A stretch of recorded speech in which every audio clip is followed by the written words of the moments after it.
Hello everyone. Welcome to SKLEARNING C#.NET interview series. In this video, we'll explore the difference between string and StringBuffer. String class is immutable. StringBuffer class is mutable, modifiable. String consumes more memory during concatenation. StringBuffer consumes less memory during concatenation. String provides slow performance.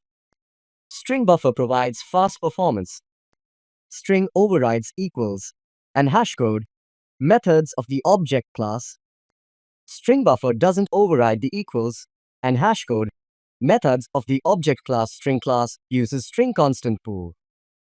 StringBuffer uses heap memory. Object of string class is a fixed length I example in nature.